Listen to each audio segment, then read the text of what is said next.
Hey YouTube, Rugter here, back with a Predaplant Phantom Knight deck for you. This is a really fun version of this deck to play because the Predaplant engine just does so much in terms of putting material on the board. And it's both darks for your Vardish, it's level 3s for, for your Chervini. Super fun way to play the deck. Also, I will throw it out there, it is a little more fragile than the the adventure version. So I'd say that version is probably more competitive, but this version is super fun. It's got some funky lines that you can do. But yeah, let's just hop into it.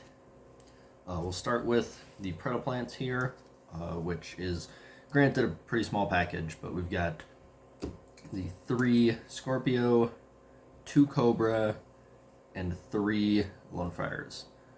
So you're pretty much playing 6 Scorpios with the Lone Fires, and then 2 Cobras because I don't like playing one of Garnets because I will always draw them. So it's a thing that I just can't get over. Worst case scenario, if you draw a Cobra, it's a discard for Scorpio, it's a discard for your Torn Scales. It's fine to draw one of them, but if you only play one, then it's not. So I fear God, so I always play 2 of my Garnets, which is why I try not to play any at all. But this engine's super good. Scorpio plus discard is just like your full Phantom Knight combo, which is why I really like this because it's actually a 1-card combo for the deck. Whereas the adventure version insulates you a little better, but you still need like 2-3 card combos to do stuff. So yeah, this is super fun. Just go Scorpio into Cobra into Fusion Spell into your Fusion Monster, and it goes crazy from there. I'll show it off in the combo tutorial. It's super fun. But yeah, that is the plant engine. Next we have the Phantom Knight names. We have 3 Torn Scales, 3 Silent Boots, 2 Cloak, 2 Gloves, 1 Greaves. I know that some of these ratios are kind of flexible. I like, obviously, 3 Torn Scales, 3 Boots. That's pretty standard. And then the other 3 are kind of in the air. I do like having 2 Cloaks and 2 Gloves available for follow-up plays if you need them, because just playing one of each does end up having you a little flimsy with follow-up because you don't have quite enough names. So I did like playing 2 of those. You probably don't need more than 1 Greaves. You could play more, but in hands where you're doing the plant stuff, you don't get as many opportunities to summon the Greaves. But yeah, that's fairly standard. Then the only other monsters left are the 2 Psychics, 1 Wielder, 1 Tracker. Just some free extender level 3s. These help out a lot with your plant line if you happen to get stopped mid-combo, to get like just another body on board to help climb up into your plays. That is all of the monsters. Let's hop up into the spells. We have 1 Ranked Magic Force, 1 Ultra Polymerization, 1 Predaponics, and 1 Instant Fusion. These all serve very good purposes. Ranked Magic, obviously, for the Phantom Knight end board with your Dark Requiem. Ultra Poly is your search target off of the Predaplant engine And we do have Instant Fusion in case you already have the Ultra Poly. Instant Fusion is super good in here because it either gets you your Predaplant monster, so then that can get you one card into your Predaplant engine, or you can grab a Muddy Mud Dragon because, spoilers, we're playing Super Poly, so we can just have that as an extender. And then the Predaplant is your search target off of your Predaplant Fusion, just to bring out another level 3 body, because it just gets to reborn one of your guys. So yeah, once you go into your Fusion, Ultra Poly gets to bring back 2 level 3s, link them off, Predaponic's another level 3, the Fusion tags into another level 3, you just get all of your level 3s for all your Phantom Knight plays, which is super, super cool, and why I like playing around with this engine. So yeah, that is the spells, and then for traps, we are just playing the 3 Fog Blade. I do usually like to play a wing and a sword, but I figured with the engine being a little tighter, Fog Blade is fine. You can always dump a Fog Blade if you need a reborn, and you don't often go through all 3 anyway, so if you end up dumping one to reborn and then setting one on board, that's usually pretty good. A couple times it's come up to want one more trap card, but this is just fine where it's at. And then for non-engine, I'm on 3 Nibiru, 3 Mourner, 3 Imperm, and 3 Super Poly. Super Poly is good in this deck because A, if you already open your Ultra Poly, it's searchable, so you can potentially search for Super Poly during your combo, but also if you just happen to draw it, it's just super good board breaking, which this deck does kind of need help with, which you'll see in the side. I did side some board breaking cards, but it's super good to just set going first, super good going second, which I feel like was definitely necessary for the deck. Otherwise, Nib, Mourner, Imperm, kind of standard.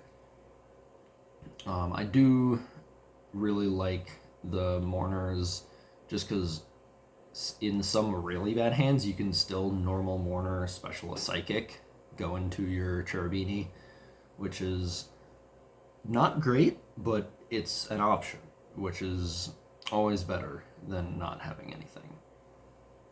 But yeah, the 2 monster negates and the Nib, Imperm Nib still goes crazy, especially because not a whole lot of decks can play through that kind of thing. So yeah, that's the non-engine. We'll hop into the extra deck.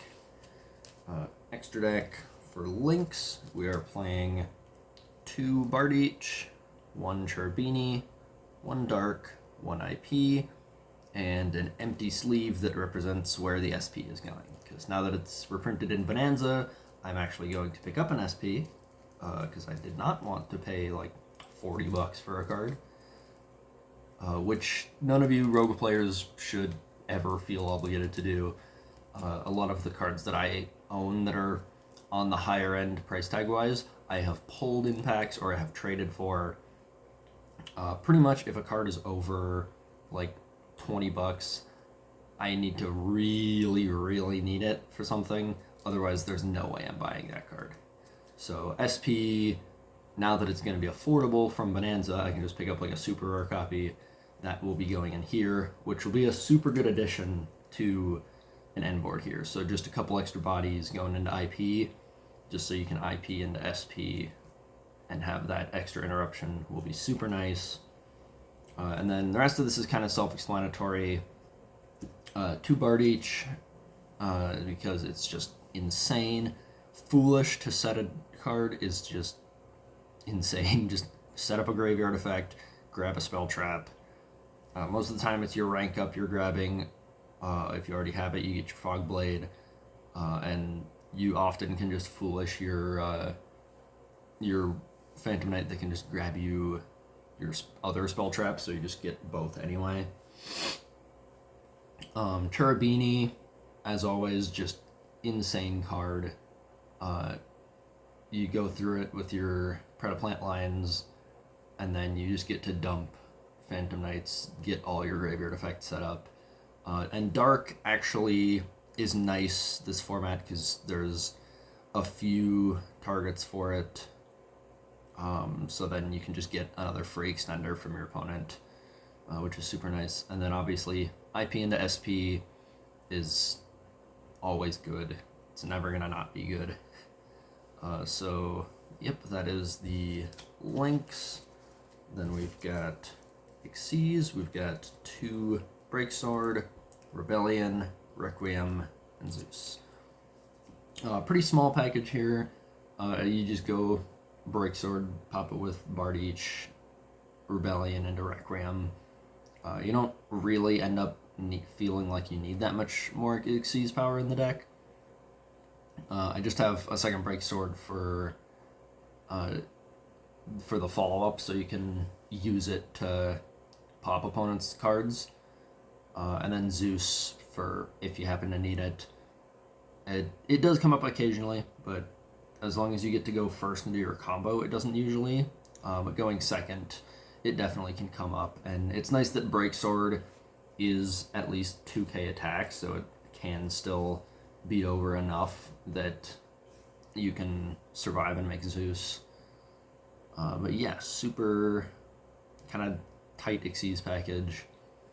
Requiem, obviously, your insane, essentially Appaloosa. Just most of the time, it's just a negate 3 monster effects, which is just wild. But then the last bit, we are playing 4 fusions: Amulomades, Garura, Muddragon, Stapelia.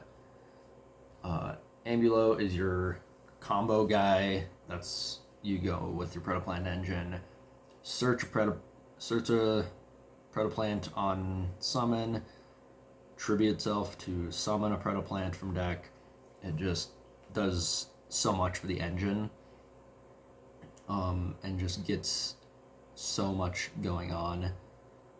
And then Garura, Muddragon, Stapelia are super poly targets, but also, if you desperately need it to, you can ultra poly into Muddragon or Garura for extenders, and then ultra poly back your materials.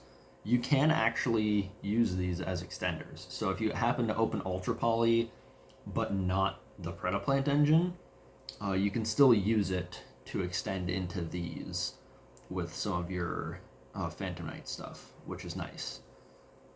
And I do like playing the Stapelia as a third super poly target, mostly because a lot of the Azamina Snake Eye builds do end on a fusion and a dark, so you can just super poly away their Omni, which is super, super good.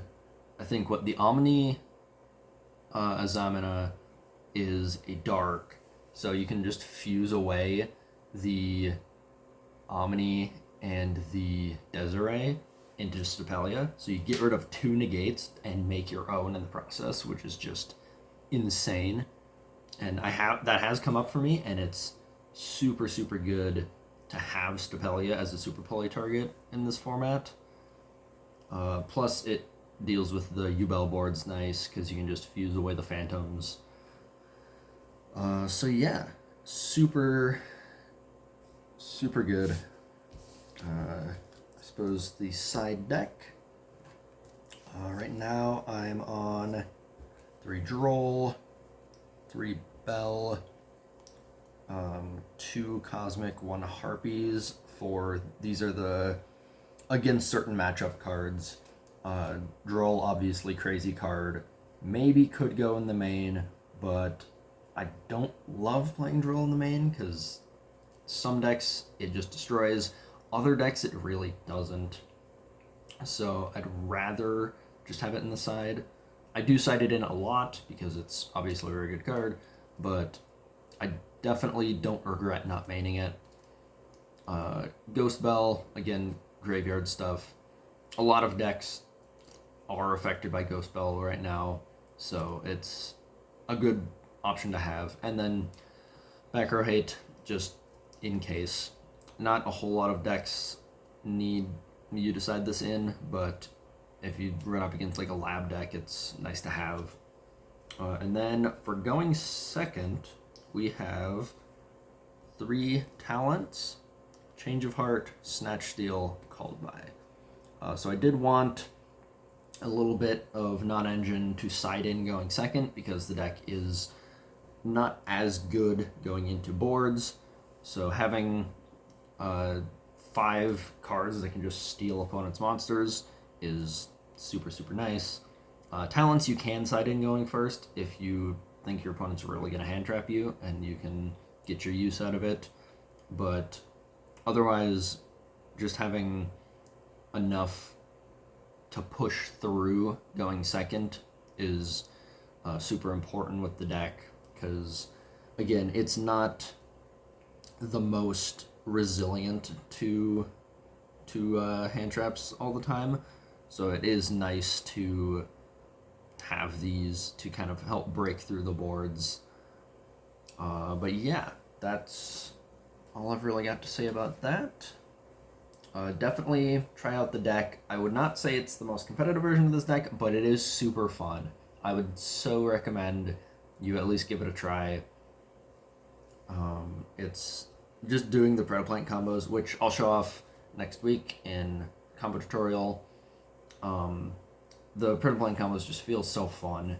You just go one card into your whole Phantom Knight combo, which is just, it's so fun when you get to play an outside engine and it just gets to do your whole in-engine combo. So yeah, that's my thoughts on the deck. I think that's all I've got for you guys. So this is Rogue Tier, signing out.